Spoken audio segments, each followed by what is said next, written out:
been a minute. It has been a minute. But we're back. We're back. It's a lot. I missed a lot, man. I miss an awful lot. I don't know how I missed maybe 4 games. I mean, I haven't reviewed. It's been tough. I tell you, I get off of work late at night. I usually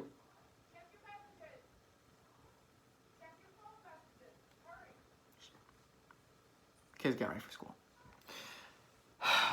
You get off work late at night, come home, watch the Ranger game late at night. We really do not like making reviews at 1 o'clock in the morning. It's hard. I'd rather make them during the day. I can use my big voice and really get into it. There's so much to get into. To tell you the truth, I'm gonna skip over the whole Tony DeAngelo debacle. All I'm gonna say is it sucks to see him go. I mean, great player, awesome defensive for a long time, but I don't want to beat a dead horse. I mean, people have shared their opinions enough, and I've seen enough, and I've developed my own opinions on the situation. I don't need to spew anymore. I think it's a shame. This is all I'm gonna say about it. And these people know who they are. I doubt they watch my videos. They know who they are. Those assholes that were spreading misinformation, trying to make Tony look like he was treating some players a little different. For basically, this is the way I took it. I'm trying to beat around the bush here. Using the people that call everybody out and are heavily, what's the best way to say it? The same assholes who are very big on equality and stuff like that went out of their way and used a certain player's race to kind of fit their own little narrative and agenda. And I think that's fucked up. That kid is 20 fucking years old and dealt with enough goddamn shit. And then you take his fucking race, his skin color, and you push out a fucking false story. First of all, I heard it from a trusted source. Well, fuck you and your source. Do your own research then, because to spread shit like that, that's fucking wrong. You could sully that person's career, ruin his fucking life, and you spread that shit. I'm sorry. The people that posted that shit, reposted it, are fucking assholes. And that's all I'm going to say on that. I think that's absolutely ridiculous. And that poor kid, Keandre Miller, has been through enough. Then he's got to get his name dragged again because people are using his race to push their own agenda and story. That's fucked up. This poor kid is 20 years old and has gone through enough shit. He's in the biggest city in the fucking world. There's enough media attention as it is. And then you throw him under the bus like this, let the kid play hockey, leave him the fuck alone. What? I just think that's so fucking wrong. I think that's fucking wrong. That in and of itself is race baiting. It is disgusting. First of all, thank God it wasn't true, because I would have been really upset if it was true that he was treating him differently because of race. But it's not true. You pushed a false story, and that's fucked up. You dragged his name through the mud and almost ruined him because I heard from a source. First of all, if you heard from a source, and this guy was 100% for sure, and then the agent comes out and says, none of this is true, the guy closest to him in the situation, aside from Miller himself, the guy closest to the situation, comes out and says, yeah, none of that's true, asshole. And all the real insiders come out and say, none of this is true. And he goes, I back my story. Go fuck yourself. I think you're a fucking asshole. Go ahead. Why don't you call someone else's mom, douchebag? Fucking block me for all I care. You're a fucking loser pushing shit like that. I'm sorry. I had to go off for a second. And I apologize for using strong language and kind of going after him. But I just think that's absolutely ridiculous. That poor fucking kid, like he hasn't gone through enough already. You got to use his race. Fucking asshole. Anyways, I'm done with that shit. I'm sorry, that really pissed me off. I don't think that's right. That kid's been through enough. It's a fucking amazing world we live in. Amazing world we live in now. I don't know. I'm not gonna get any more into that because it really pissed me off. Anyways, let's just do a quick recap of the Rangers versus Penguins games. They win 3-1. Record goes to 3-4-2. You know what? I actually thought the Rangers played a pretty good game. We actually didn't have a bad third period, which is new.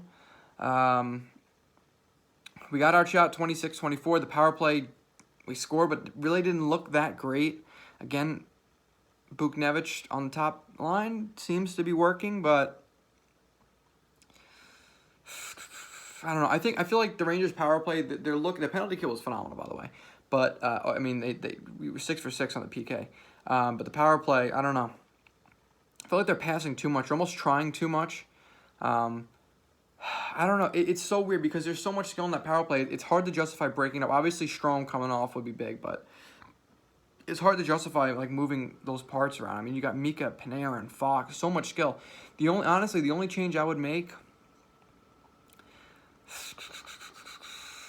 I think ideally, if you had, if this is the ice, right? And this is the ice. You got Kreider in front of the net.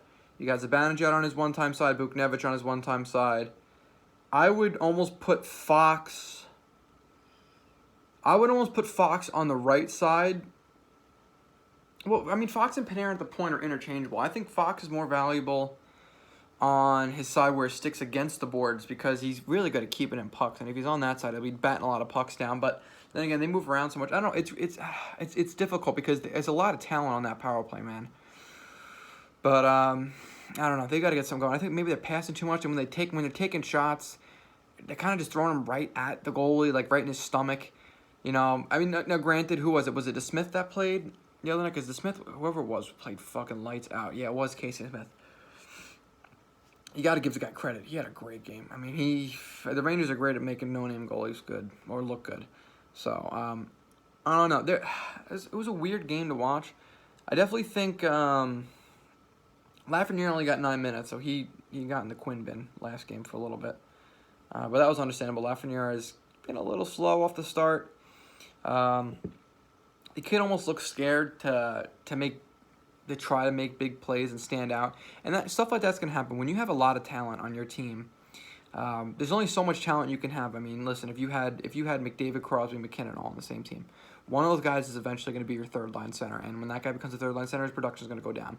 And then they fit into roles. Then, like, let's say I'm just making this up. Let's say you got McDavid, your first line center. He's a scorer. Well, then McKinnon becomes scoring help, and then Sidney Crosby becomes depth, and he does a little bit of everything. So when you have this much skill on the team, this many guys that can score, you guys that are suppressed a little bit. And right now, it's not even a bad thing. I mean, it's good to have that much depth, but Lafreniere's a little suppressed right now. He's not like. He's definitely not feeling the pressure that he needs to go out there and carry the team like arguably he kind of had to do in Rimouski. I mean, there were some good players around him, but nothing spectacular. So he definitely doesn't look like he has that. Right now, he doesn't look like he has a drive like to be the number one player in New York. He's kind of taking a step back, kind of slowly playing his game, which is a good and a bad thing. But quite frankly, I think it would be nice if he kind of spread his wings a little bit and tried to open up. I think that would be pretty good. I don't know. I'm a little tired. Sorry, I've been up since 4 o'clock in the morning. It's weird because you could definitely tell he's afraid of the Quinn bin that he found himself in last night. I mean, you see, like what happens. The guys are getting scratched out of fucking nowhere. I mean, Gauthier comes back in, and aside from that penalty he took late, had a fucking awesome game. Gauthier looked great. Not many people look bad. Even Brodzinski didn't look bad. Definitely could tell he's the 13th forward, but is what it is for the time being. Brett Howden had a nice fight. That was fun to watch. Oh, face-offs. That was what I wanted to talk about because I knew it was bad. And then when I looked at the stats, 71% to 29%. Jesus Christ, we're getting raped in the face-off dot. Jesus. We're going to have to figure something out. Whether it's signing somebody. Ooh, what the hell, the whistle. Whether it's signing somebody or trading for somebody, something's kind of got to change there. Face-offs are horrible. I think I saw a stat the other day, like, we haven't been over 50% in the face-off dot. Sorry, since 2009, maybe? God damn, that's a long time. That's a real long time. So they're going to have to figure something out in the face-off dot. And Brendan Smith went down with an injury, so I don't know what's going to happen with replacing Brendan Smith. I wonder if they're going to bring back Jack Johnson into the lineup. Quite frankly, I'd rather them just give Libor Hayek a chance at this point. At least he's younger. You kind of can grow with him. Trouba played 26 minutes last night. He had 2 plays that were just ridiculous. One, the spin pass that he added the defensive zone, centered it. I forget who he centered it to by accident in our defensive zone. And then he tried to throw a reverse hit on Malkin when he was nowhere near him, which caused a turnover. I don't think it led to a goal, but it was just like, what the fuck are you doing? Like, Jacob Trouba has times where he's a really excellent defender. And, like, this season, he's actually stood out to be pretty good. And there's, like, mistakes like that. Like, this guy's making $8 million a year. Jesus Christ. I still think Jacob Trouba is a really solid defenseman. I think he's worth $8 million at times, but it's like, sometimes he just makes you scratch your head. Like, what the fuck is he doing? Especially, this is supposed to be your number one guy. And I think he is really solid. But there are just times where I feel like he has mental lapses. I don't know. I still think Jacob Trouba is an awesome defenseman. I think he's had a really great start to the season. It's just a couple plays, I was like, what the fuck is he doing? Anyway, yeah, Panarin 3 points. I mean, even when Panarin's not playing well and standing out, he's standing out on the score sheet. The most quiet 3-point game I've ever seen in my life. I think right now it's also quite clear that Adam Fox and Keandre Miller are the Rangers' top 2 defensemen. I don't think that's being lost on anybody right now. I mean, those are your top 2 guys. Just in terms of skill. I mean, Keandre Miller almost put in 22 minutes the other night. The kid is buzzing. This is just a start. We still got kids coming up. Now with Tony now leaving, you have Nils Lundkvist will definitely be over. I guess next year would be the ETA for Nils Lundkvist. Maybe at the end of this season, if the Rangers decide they need help on that right side, and I don't know how it works. I don't know if it's possible, but if they can bring him over at the end of this season with Kravtsov, it'd be pretty scary. The Rangers' blue line's really shaping up, and it's a shame that what happened to Tony happened to Tony. I mean, listen, I personally I like Tony. My personal interactions with him have been nothing short of great, but I don't want to comment on that any further. The past is the past. It's time to move on now. So, I guess Nils Lundkvist, I mean, I'm not going to complain about that. The kid looks like a stud out there in the S. So, we'll be bringing him over, and that's going to be fun as shit to watch, man. I mean, the Rangers' future's bright, but right now we're going to have to just kind of just sit back and take it. I mean, you got Kevin Rooney and Johnny Brzezinski in the lineup. I mean, those are 2, like, middle-of-the-pack AHLers at this point. I mean, I don't think Kevin Rooney's been bad. I'm glad he scored, but there are times where Rooney, it's like, what the fuck, too? It's just weird watching him. I mean, he was so effective with the Devils. He looks asleep sometimes with the Rangers. All right, I gotta go take a nap before class. I'm sorry. I'm very, very tired. This wasn't a great review, and I'm sorry I blew up earlier in the video. But that just really annoyed me. And honestly, I'm over it. The dragging Tony's name through the mud at that point. I'm looking at it more through the lens of that poor kid Keandre Miller just can't fucking get away from it. Listen.